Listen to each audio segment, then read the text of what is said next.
Welcome to Network Africa. I'm Joke Rogers. Coming up on the program,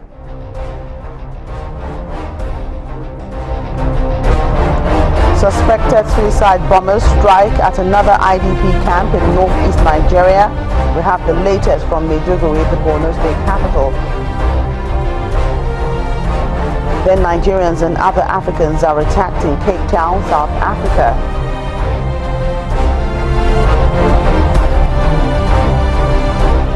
And later on the program, the United States is accused of turning a blind eye to the rift which Egypt is currently facing as the U.S. Secretary of State pays a visit to President al-Sisi.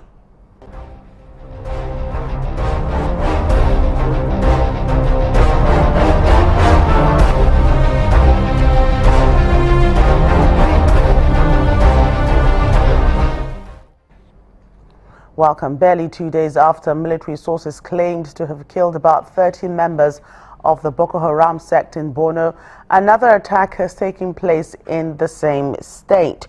This time around, a bomb blast has been reported at an internally displaced persons camp in Bama. We understand that 2 female suicide bombers carried out the attack at about 7 a.m. yesterday. 7 people were said to have died while many others were injured. The attack follows the operational visit of the General Officer commanding 7th Division of the Nigerian Army to troops in the region.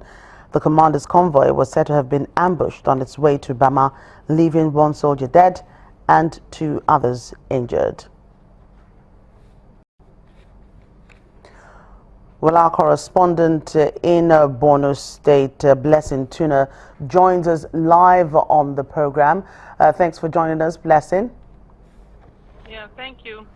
2 days ago, you sounded rather optimistic about the authorities being in control of the situation. What went wrong? Yeah, thank you. Well, you know, the suicide bombing is a strategy adopted by the insurgents ever since the army started clamping down on them. But like I said, Maiduguri, for now, it's been a long while that we experience suicide bombing because the security awareness is quite high here among the residents in places of worship, in places of government offices and public places. You find security checks all over the place. But then yesterday's incident happened in a village in Bama local government. It's called Banking, which is a border town. It borders Cameroon. And it's one of the villages that was recently liberated by the Nigerian army. And naturally, you find trapped civilians, you know, that were under captivity of the insurgents. And you cannot rule out the possibility of some of them being brainwashed and infiltration into that kind of arrangement. And I don't think the emergency officials officially recognize that arrangement as an IDP camp, because usually what they do is they profile the IDPs before recognizing it as a camp. So until that is done, I think we shall continue to have such kind of incidences in IDP camps, in local governments and villages liberated by the army. Well, this is not the first time we've seen attacks on IDPs. What kind of protection has been put in place and how effective do you think it is? Well, yeah, the first one we had this year was in Gikwa 2 months ago, and it's still the same scenario we are talking about, where we have a lot of people living together in an unofficial IDP camp. And then we have security presence in such places, but then the primary role of the army in those areas is to fortify the towns. So I think the IDPs are left, you know, most times on their own. So unless something is done to fortify those camps, to profile them, and emergency officials to begin to take responsibility in such places, I think this issue will still be in the woods for a very long time. What are the authorities saying about this particular attack? Well, since the attack, the authorities have not said anything so far, and so for now we do not know what their next line of action will be. Well, what we know is the attacks have sent a very strong message to the authorities, and we are still waiting to hear and to see what they intend to do to see that such things doesn't happen again. Right, the IDPs, you know, they continue to live together because they were dislodged by insurgents. But what's the latest on the rehabilitation of the displaced persons, you know, for them to go back to their own communities?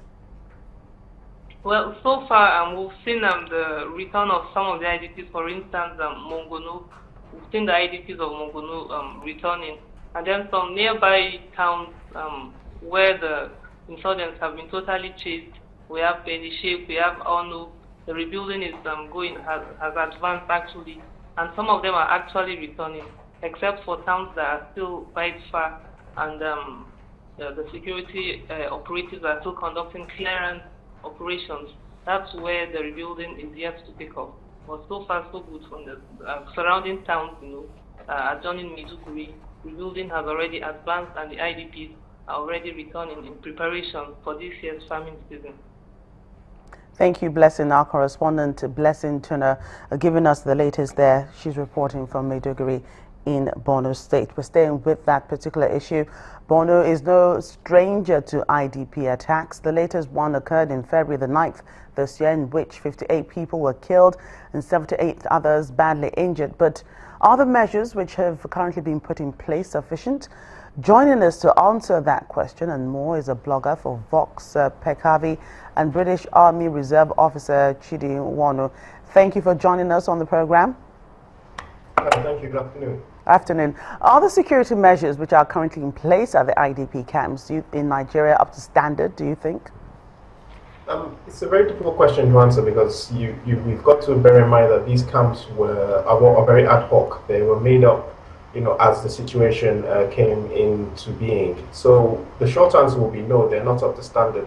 But the slightly more complicated answer to that is that it will be very difficult to make these huge camps which contain thousands, if not tens of thousands of people, completely secure. You need to fence them off, patrol them 24 hours a day, and it's quite expensive and quite difficult. So they're very difficult targets to defend and very easy targets to attack. Analysts often criticize the security forces in Nigeria, saying they are reactive and not quite proactive. Do you agree with this? The answer to that is going to be somewhat nuanced because the security forces have greatly improved their responses to these incidents. And if you notice of recent days, there have been joint operations with the Cameroonians along the border around Kumshe and areas like that and up towards Lake Chad, in which IED facilities have been destroyed, and also several potential suicide bombers have been captured and then taken in for by the security forces. So the situation is improving, and the security forces are being much more proactive.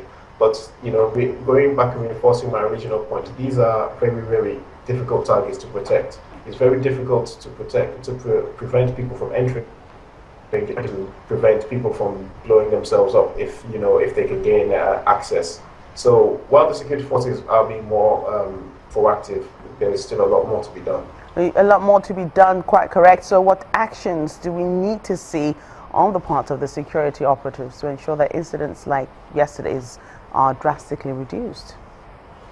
The key thing will be the enemy has obviously shown a penchant for attacking IDP camps like Dalori, Dikwa, and now obviously Banki and Bama, and also for attacking built-up areas, markets, places like that.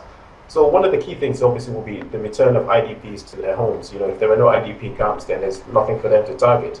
The second element is much more joint operations with other powers, the Cameroonians, the Nigerians, and the Chadians. So more operations like the ones that took place in Kumshe, to clear those IED facilities. Much more improved intelligence sharing, a much quicker reaction time to intelligence leads. So as prisoners are interrogated, they can give more information to be able to respond immediately to action that information. So all the working parts that are needed to make this a comprehensive counter ID operation are in place. It's just making them work a lot faster and a lot neater. Well, that's a blog Pekavi blogger Chidi Nwonu sharing his thoughts on the incident in Borno State, Northeast Nigeria. Thank you for joining us on the program. Coming up on Network Africa, Nigerians and other Africans suffer attacks in Cape Town, South Africa. Is this yet another xenophobic attack? Find out in a moment.